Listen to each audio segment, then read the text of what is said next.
व्रतोपवास की महिमा में शकट व्रत की कथा।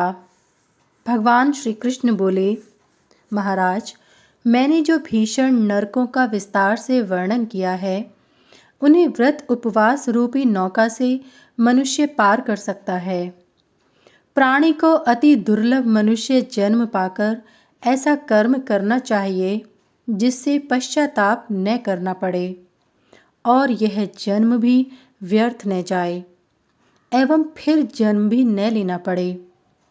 जिस मनुष्य की कीर्ति दान, व्रत, उपवास आदि की परंपरा बनी है, वह परलोक में उन्हीं कर्मों के द्वारा सुख भोगता है।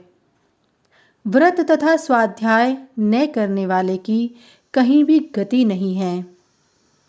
इसके विपरीत व्रत स्वाध्याय करने वाले पुरुष सदा सुखी होते हैं। इसलिए व्रत स्वाध्याय अवश्य करना चाहिए। राजन, यहाँ एक प्राचीन इतिहास का वर्णन करता हूँ। योग को सिद्ध किया हुआ एक सिद्ध अति भयंकर विकृत रूप धारण कर पृथ्वी पर विचरण करता था।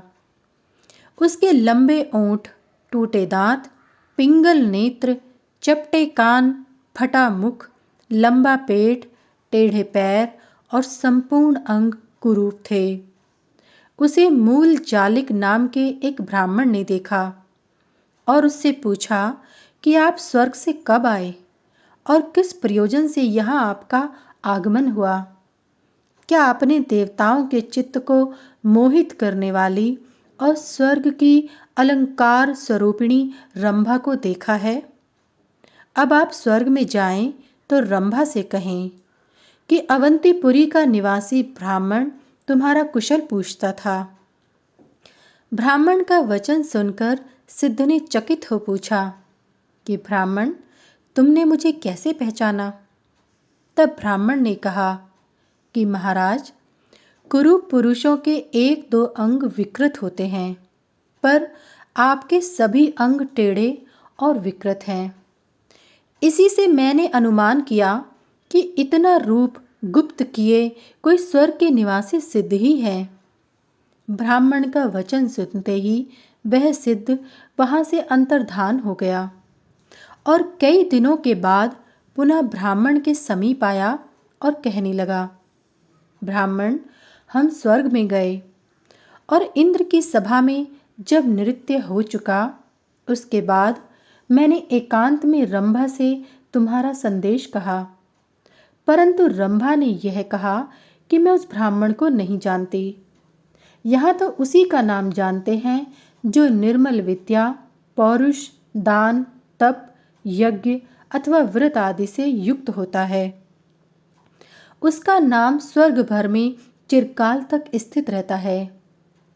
रंभा का सिद्ध के मुख से यह वचन सुनकर ब्राह्मण ने कहा कि हम शकट व्रत को नियम से करते हैं, आप रंभा से कह दीजिए। यह सुनते ही सिद्ध फिर अंतर्धान हो गया और स्वर्ग में जाकर उसने रंभा से ब्राह्मण का संदेश कहा और जब उसने उसके गुण का वर्णन किया तब रंभा प्रसन्न होकर कहने लगी, सिद्ध महाकाल, मैं वन के निवासी उस शकट ब्रह्मचारी को जानती हूँ। दर्शन से, संभाषण से, एकत्र निवास से और उपकार करने से मनुष्यों का परस्पर स्नेह होता है, परंतु मुझे उस ब्राह्मण का दर्शन, संभाषण आदि कुछ भी नहीं हुआ। केवल नाम श्रवण से इतना स्नेह हो गया है।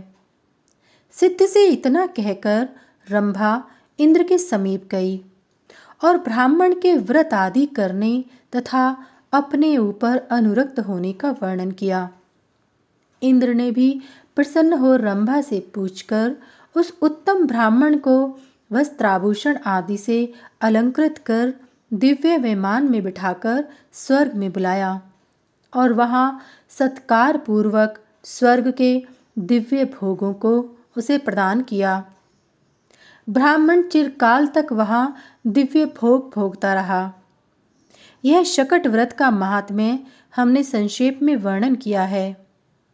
दृढ़ व्रती पुरुष के लिए राजलक्ष्मी, वैकुंठ लोक, मनोवांछित फल आदि दुर्लभ पदार्थ भी जगत में सुलभ हैं। इसलिए सदा सत्परायण पुरुषों को व्रत में संलग्न रहना चाहिए।